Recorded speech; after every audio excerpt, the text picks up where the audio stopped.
বরিশালে একমাত্র ছেলে হাসানকে খুন করে বাবা মা বাকেরগঞ্জ থানায় এসে আত্মসমর্পণ করে। হ্যাঁ বন্ধুরা, ঘটনাটি সত্য। নিজের একমাত্র ছেলেকে বাবা মা খুন করেছে। এলাকাবাসীর কাছে জানা গেছে এই ছেলেটা প্রচুর পরিমাণে মাদকাসক্ত ছিল। হাসান প্রতিদিন তার বাবা মায়ের সাথে এই মাদকের টাকা না পেলেই ঝগড়াঝাঁটি মারামারি করতেই থাকতো। বাবা মায়ের উপর অনেক অত্যাচার এবং কি গালাগালি করতে থাকতো। ঘটনার দিন হাসান মাদকের জন্য টাকা চায় এবং পরিবারের কাছে যখন টাকা না পায় 5,000 টাকার জন্য ঘরের আসবাবপত্র ভাঙচুর শুরু করে। এক পর্যায়ে বাবার সাথে ধস্তাধস্তি করে।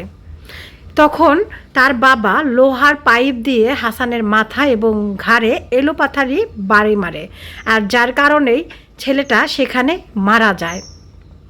এরপরে হাসানের বাবা এবং মা দুজনেই বাকেরগঞ্জ থানায় গিয়ে আত্মসমর্পণ করে এবং বলে যে আমাদের ছেলেকে আমরা নিজেরাই মেরে ফেলেছি। বন্ধুরা, হাসানরা 3 ভাই বোন, 2 বোন 1 ভাই। 2 বোনের বিয়ে হয়ে গেছে। হাসানের বাবা মাছের ব্যবসা করত, আর সেই ইনকামের টাকা দিয়েই হাসান নেশা করত।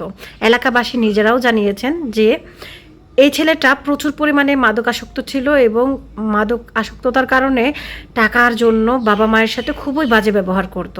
হাসানের চাচি জানিয়েছেন যে সেদিনও মাদকের টাকার জন্য হাসানের সাথে বাবা মায়ের ধস্তাধস্তি হয় এবং হাসান ভাঙচুর করে। যখন হাসানের বাবা ধৈর্যের বাঁধ একদম ভেঙে গেছে, প্রতিনিয়ত ছেলের কাছে অপমান, অপদস্থ, প্রতিবেশীর সামনে নিজের একমাত্র ছেলের কাছে থেকে মার খাওয়া, অপমান হওয়া, এগুলো নিত্যদিনের সঙ্গী হয়ে যায়। এক পর্যায়ে তার বাবা মায়ের ধৈর্যের বাঁধটা ভেঙে যায় এবং কি তারা প্রতিবাদ করে। এরকম একটা অসভ্য ছেলেকে শাস্তি দেওয়ার জন্যই লোহার রড দিয়ে এলোপাথারি বাড়ি মারে ছেলের মাথায় এবং ঘাড়ে। ছেলেটা সেখানেই মারা যায়। প্রতিবেশী চাচি জানিয়েছেন যে আমি ওর বাবার পায়ে পর্যন্ত ধরেছিলাম যে মারবেন না, মরে যাবে, কিন্তু সেদিন হয়তো ওর বাবা একদম ধৈর্যের বাঁধ শেষ হয়ে গিয়েছিল এবং কি কারো কথাই আর সেদিন শুনেনি। হাসানের বাবা এবং মাকে দেখে কিন্তু বোঝা যাচ্ছে তারা অত্যন্ত সহজ সরল এবং তারা যখন দেখেছে যে এই ছেলেকে আর ভালো করা সম্ভব না। আর যারা এরকম মাদক আসক্ত না, তাদের বাবা না মেরে ফেললে হয়তো এমন হতো বাবাকে এই ছেলেটা মেরে ফেলতো।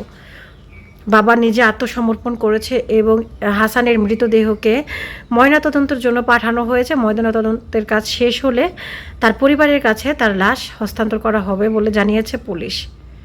একটা মাদকাসক্ত সন্তান একটা পরিবারের কাছে, একটা সমাজের কাছে, একটা দেশের কাছে অনেক বড় বিপজ্জনক। তাই হয়তো হাসানের বাবা মা এরকম সিদ্ধান্ত নিতে বাধ্য হয়েছে। কারো সন্তান যেন এরকম পথে না চলে যায়, আর কোনো বাবা মাকে যেন এরকম কঠিন সিদ্ধান্ত নিতে না হয়। আপনারা আপনাদের সন্তানদের টেক কেয়ারটা ছোটোবেলা থেকেই করবেন, যেন মাদকের দিকে ঝুঁকে না পড়ে। সাবধানে থাকবেন সবাই। আল্লাহ হাফেজ।